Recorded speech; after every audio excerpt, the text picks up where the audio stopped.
Vamos ahora a pasar a la primera entrevista de esta tarde y tenemos una dama elegante, inteligente, capacitada, que vamos a conversar con ella sobre diferentes tópicos. Se trata de la abogada Margarita Feliciano, quien es miembro de la Dirección Central de la Fuerza del Pueblo, también es presidente de la Fundación Más Cerca y candidata a diputada por la circunscripción número 1 del Distrito Nacional, a quien le damos las buenas tardes. ¿Cómo está, Feliciano?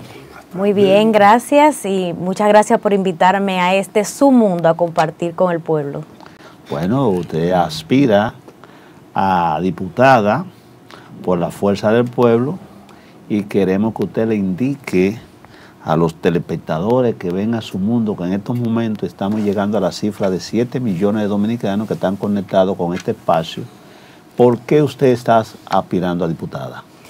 Bueno, como bien dijo, soy presidenta de la Fundación Cerca de Ti desde antes de pensar ser política o más aún candidata a un cargo electoral.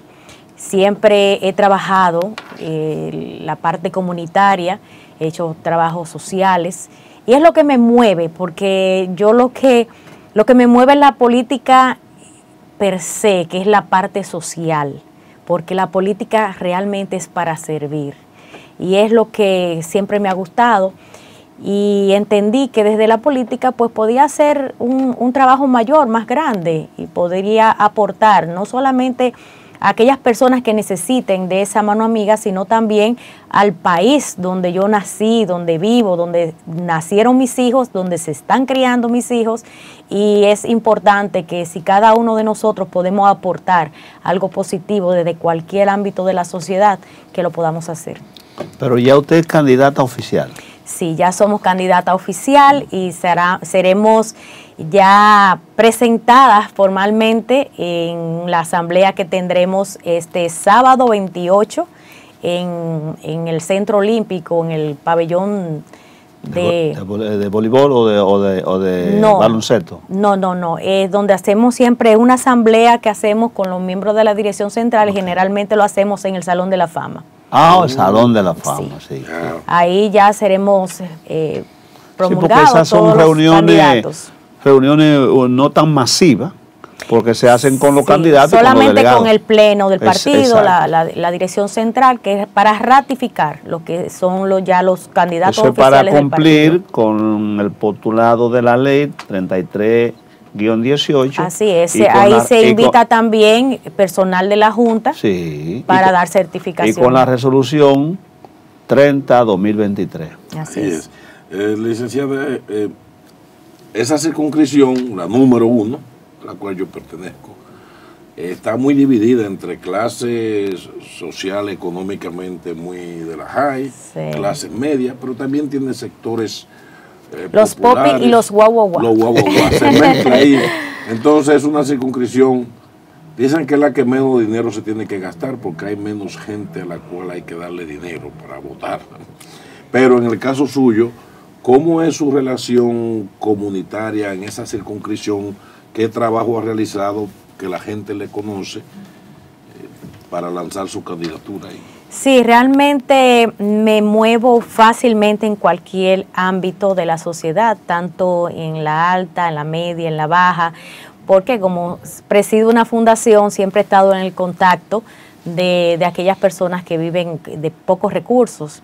Y en los diferentes barrios que tenemos en la circunscripción número 1, cada sector importante tiene su barrio, donde necesitan de nosotros como los candidatos en el momento en que estamos en campaña, pues ahí aprovechan y mira que tengo esta necesidad y esto, y hay que entenderlo, porque realmente hay muchas necesidades. Cuando yo ando caminando por ahí, que veo cómo vive mucha gente de esos subbarrios, que viven a veces hasta hacinados, uno no piensa que está en el centro de la ciudad, pero es así, hay mucha necesidad. Generalmente los gobiernos trabajan en la parte bonita, en lo que se ve.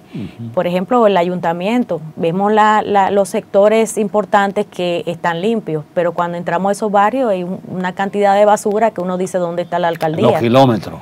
Así es, no solamente los kilómetros, en la yuca, en los manguitos, los praditos, tú caminas por esas calles y un basurero. La gente es lamentable. ¿Y qué conversa la gente con ustedes, los políticos, cuando van a los barrios? ¿Le manifiestan su conformidad con el gobierno? Un gobierno que tiene una gran proyección en televisión. Realmente hay algunos que no se atreven a hablar porque como uno como candidato va con cámara y eso, delante, y ellos ven cámara, cogen miedo y dicen, no, yo no me tire foto.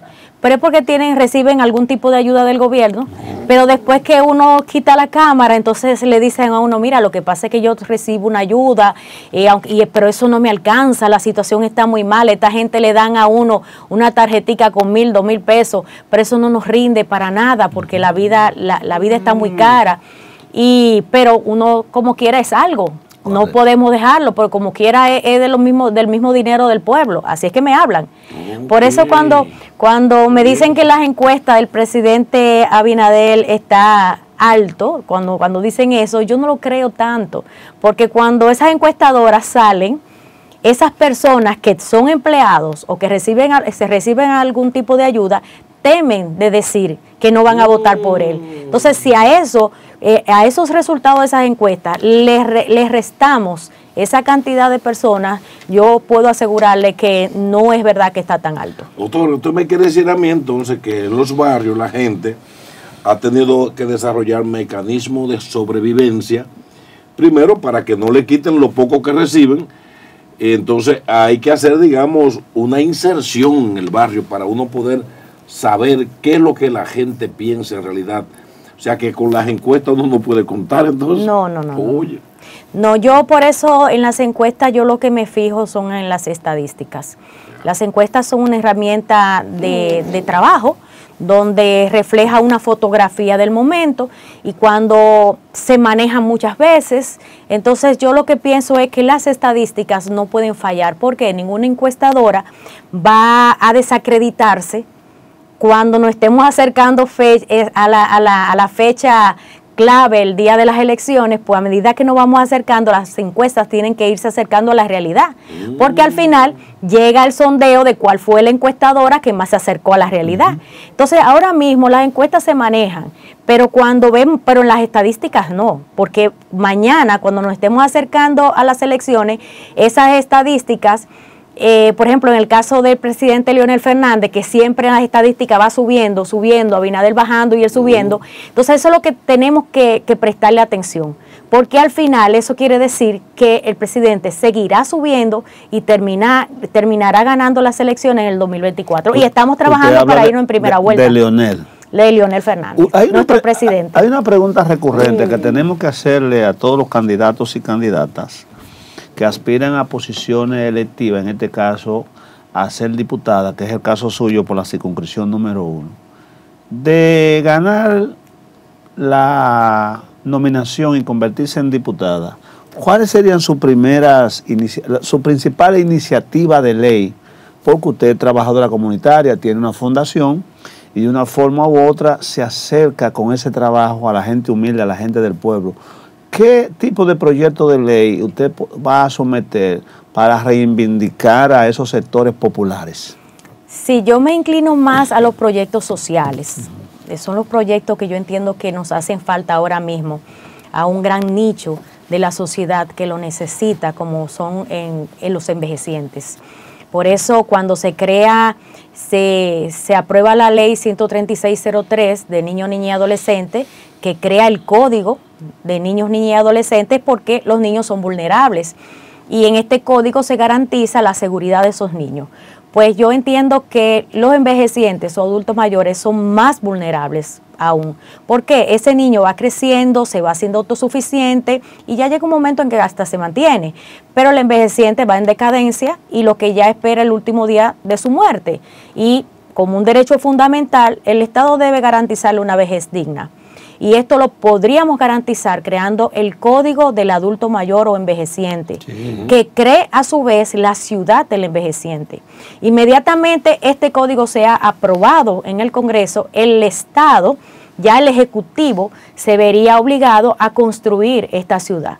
Esta ciudad se basaría en varias habitaciones equipadas con todo lo que necesita un envejeciente, que le digo la ciudad del envejeciente porque ahí dentro sería bueno que tuvieran una iglesia, porque ya cuando tienen cierta edad le gusta ir a su iglesia, una iglesia católica, otra protestante, que tenga un hospital geriátrico con médicos geriatras 24 horas, psicólogos, psiquiatras, un parque de recreo, que tenga cine y que sea algo como semi privado. ¿Por qué semi privado? Para que sea se pueda mantener por sí mismo, por sí solo. ¿Cómo? Una parte que sea dependiendo la capacidad económica de la familia del envejeciente o del envejeciente en sí, y a esa persona se le da un precio. Una especie de home como lo que hay en Nueva York. Sí, entonces, pero yo no le llamaría asilo, porque yo siento que la palabra asilo es como que no es digna. Yo le llamaría la ciudad, una ciudad del envejeciente, donde allí todos se compenetren y sean una gran familia, porque los viejitos llega un momento que se sienten solos, la familia lo abandona prácticamente porque ya tienen sus propios hijos, su familia, y ya el viejito como que ya no... No, pero se abandona al viejo desbaratado. Porque el viejo que tiene un menudito... Pero esa es la mayoría. No, pero el viejo que tiene, el envejeciente que tiene un menudito, ese periplo pone papá, porque no le dicen abuelo. No. Ese periplo pone papá es toda la semana, llevarle la medicina, llevarle la manzana, llevarle pero su tenemos jugo. que buscar la equidad y la porque igualdad. Lo que se busca es engancharse en la herencia. Sí. Pues sí. El viejo desbaratado, la que le dice... Sí, ese viejo debe morirse, lo que se bajó fue beber romo. Ay, no.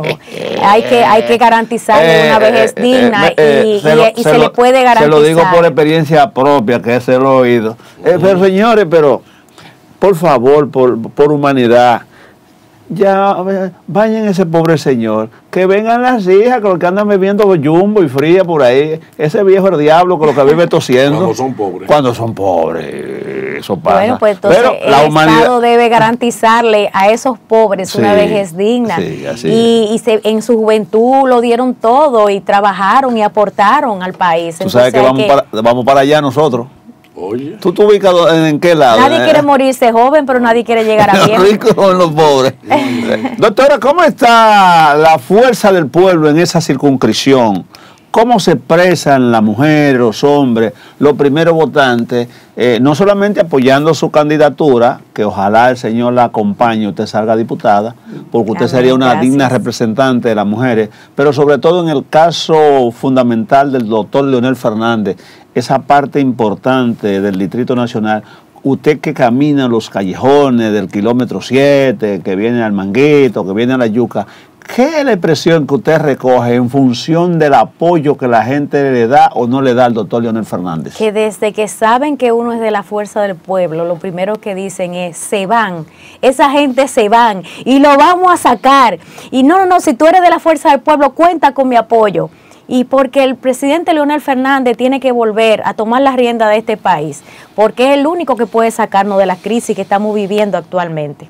Y es cierto, cuando hablamos de que hay personas que dicen, bueno, el presidente ha sido presidente varias veces, ¿por qué otra vez? Y yo, bueno, porque realmente cuando hablamos de que ha sido presidente varias veces, tiene la experiencia, y es la experiencia que necesitamos para poder salir de la crisis, que el presidente actual, que no tiene experiencia, lo que hace es que improvisa. Y en ya casi 4 años, ya casi terminando, a meses de terminar su periodo de gobierno, no ha resuelto nada. Entonces, si no lo resolvió o no lo mejoró en 4 años, ¿por qué 4 años más? Necesitamos una persona con experiencia que pueda sacarnos de la crisis que estamos viviendo hoy. Doctora, la gente en su recorrido por los barrios le cuenta la situación que están pasando a nivel, por ejemplo, de los altos costos de la canasta familiar, cómo la gente con un paquete de fideo tiene que echarle 2 galones de agua al caldero para tener una sopa grande y hartar los niños de agua y sopa. Que yo lo he visto, la gente contándome. ¿Usted ha tenido esa experiencia? Así es, cruda, y me da mucha pena cuando me he encontrado con personas que me dicen, mire, yo antes, aquí en mi casa se comía antes 3 veces al día.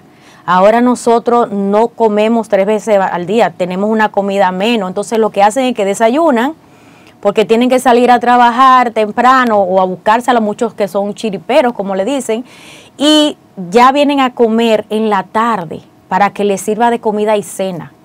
Y han bajado la cantidad y la calidad de la comida en sus mesas.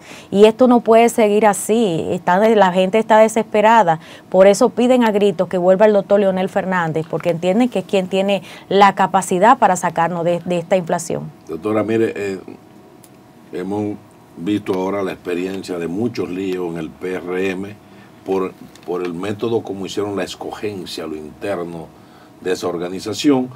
Mucha gente renunciando porque no se sintieron bien tratados. Bueno, hay un amigo de Suero que estos días llamó, que él decía que comía antes pescado y todos los días, y que ahora lo que está comiendo es berenjena. E incluso manifestó por aquí en vivo que hasta su mujer le ha negado ciertos favores. ¿Cómo fue el proceso de la Fuerza del Pueblo al interno? ¿Ha habido mucho pataleo o ustedes se sienten conformes en la selección que hizo el partido? Mira, nunca el que no es agraciado siempre no es normal que no quede conforme. Pero realmente lo que pasó en el PRM, pues el PRM siempre, para mí, siempre ha sido como una orquesta desafinada. Ustedes no han visto una orquesta cuando cada quien toca su instrumento por su lado, que nunca están afinados. Ellos mismos se hacen oposición entre ellos. Son varios directores también que tocan. Sí, ahí ellos mismos se hacen oposición, siempre se ha visto, o sea que ahí todo proceso se nota que no hay una dirección, un orden. En el caso de nosotros siempre hemos actuado con orden, todo organizado. Las personas que no están de acuerdo por X o por Y, que no están de acuerdo con lo que sacó, pues simplemente lo puede expresar, pero lo acepta, porque en el fondo uno lo que lo pone como lo general el partido, la candidatura del doctor Leonel Fernández. Yo misma pasé, ahora soy candidato oficial. Yo no hubiese pasado y me enfoco en la candidatura del doctor Leonel Fernández, porque con el triunfo del doctor Leonel Fernández, con el triunfo del doctor Leonel Fernández ganamos todos. Y no solamente todos, gana el país. Entonces aquí la candidatura principal es la del doctor Leonel Fernández, y en eso es que estamos enfocados cada uno de los compañeros de la Fuerza del Pueblo. Doctora Feliciano, usted como dama, cabeza de familia, aunque es una abogada prestante, pero es la que dirige la parte de la casa que tiene que ver con la compra de los alimentos, los productos, medicamentos, etcétera. ¿Cómo usted ha sentido que la inflación y la carestía de los productos de primera necesidad han golpeado a la clase media, han golpeado al pobre y al muy pobre? ¿Cómo se ha reflejado esto en el diario vivir de los dominicanos y dominicanas? Es deprimente. Es deprimente. No sé si recuerdan cuando los gobiernos de Hipólito que le pusieron como nombre a los supermercados la Casa del Terror. Pues volvimos a la Casa del Terror. Los supermercados están, y los colmados y los mercados, con los precios exorbitantes. Uno va y con lo que uno llenaba un carrito ahora es menos de la mitad del carrito. Ya tú ves que la gente... Si yo los otros días fui al supermercado y me quedé mirando cómo las personas andaban con su carrito casi vacío. Antes eso no se veía. Ya como que comprando lo necesario, inclusive gente hasta con el teléfono calculando porque no se pueden pasar. Eso no se veía antes. Eso no se veía antes. A mí misma me ha pasado. Yo digo, bueno, tengo tanto, déjame ver, no me puedo pasar. Ya uno va al supermercado con miedo, porque es que todos los días, cuando uno va, se encuentra el precio cada vez más alto. ¿Y hasta dónde vamos a llegar? Y si a eso le sumamos la tarifa de luz, que no dan luz. Antes estábamos ya llegando a lo que era las 24 horas, que estaban casi todos los sectores con 24 horas de luz. Ya no están dando luz, se perdió las 24 horas de luz y las facturas de electricidad cada vez más altas.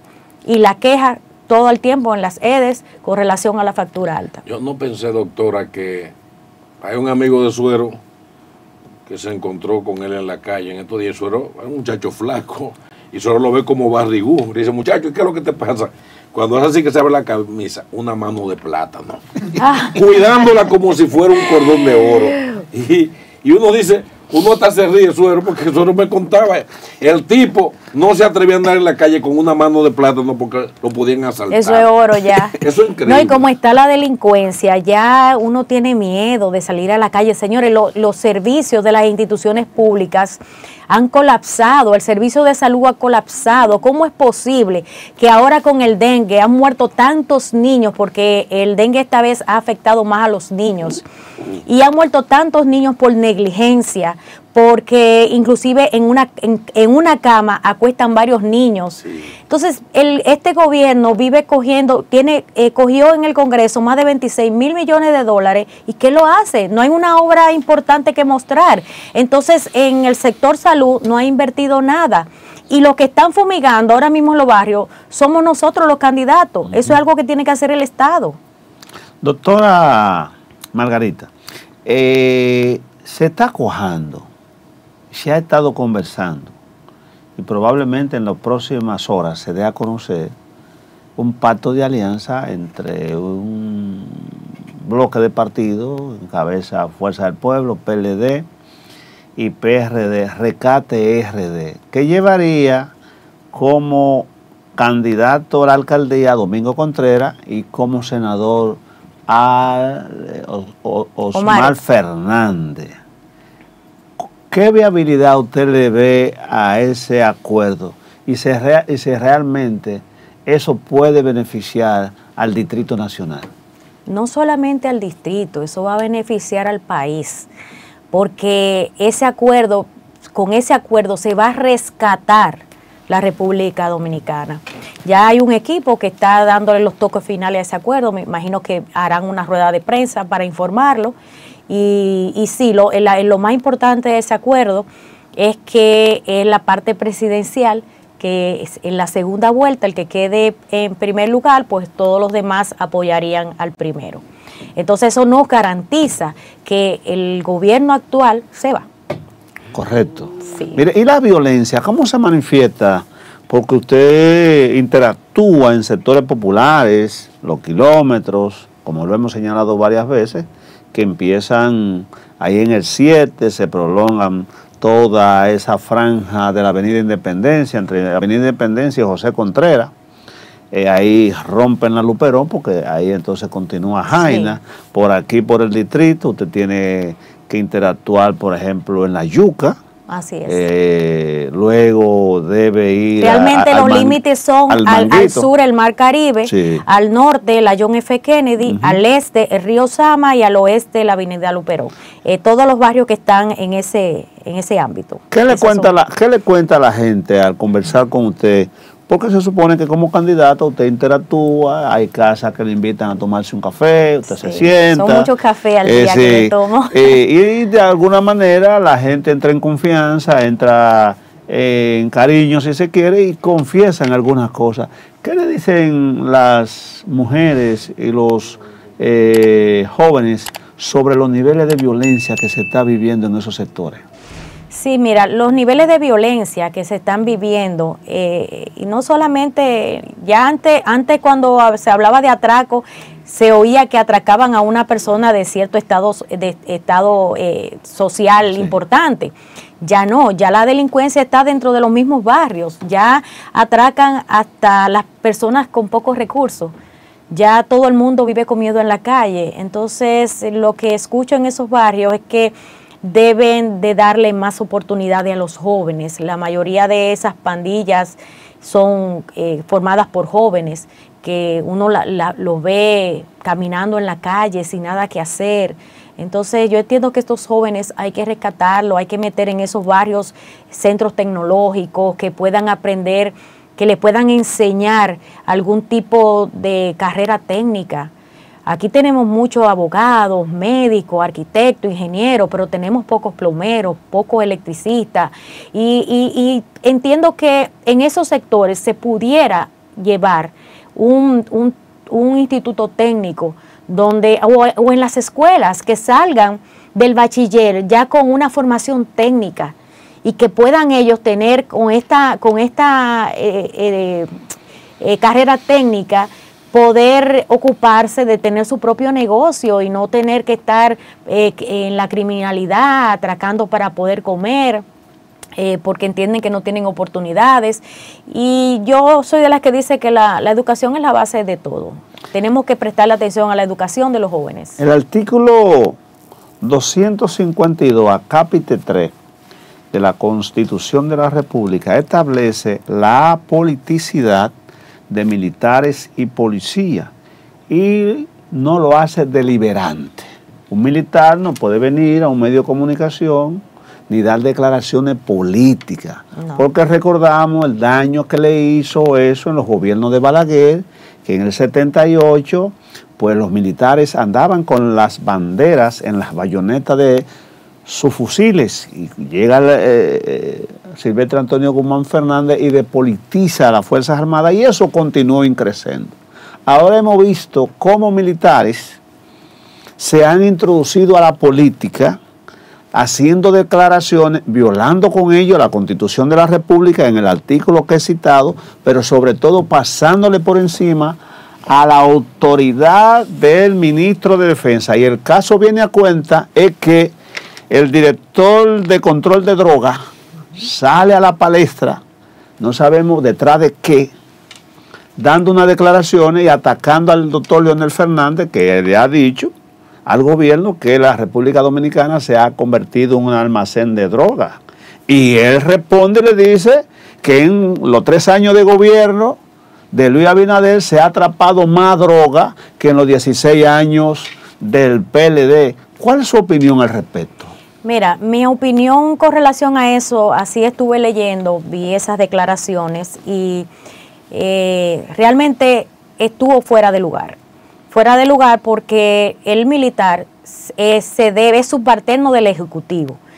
Mañana el presidente, Leonel Fernández, gana las elecciones y pasa a ser jefe de quien hoy habló mal de él. Correcto. Pero su misión es defender al presidente, la misión del ejército es defender al Estado, defender el Ejecutivo, porque el Ejecutivo es el jefe.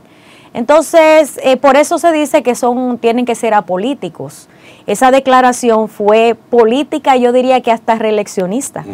Entonces, yo pienso que si el presidente Abinader quiere mandar un mensaje de que él no está de acuerdo con eso, lo debió haber cancelado o lo debió haber destituido.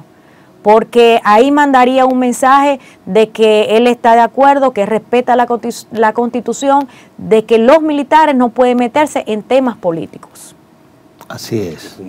Doctor, me gustaría ya en esta parte final que mande un saludo, un llamado a la gente de su circunscripción para que sepan cómo la encuentran, cómo usted puede visitarlo a ellos, porque la gente quisiera saber cómo acceden también a usted.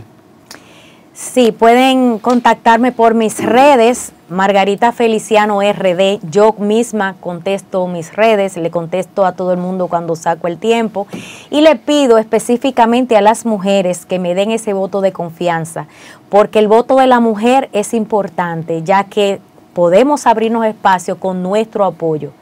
Si me apoyan, pues llegamos, y no solamente yo, conmigo llegarán todas las mujeres, porque desde el Congreso trataré de abrir la puerta, y no solamente en la parte política, sino en cualquier ámbito, con proyectos de ley que nos favorezcan como género.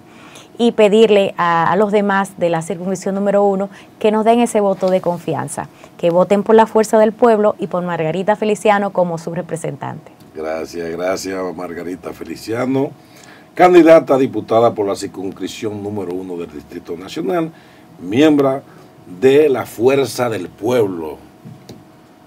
Hermano Leonardo. Bueno, las gracias a Margarita Feliciano, y la puerta de este programa, Su Mundo con el Pueblo, están a sus órdenes, y nosotros con la anuencia suya y de los amables...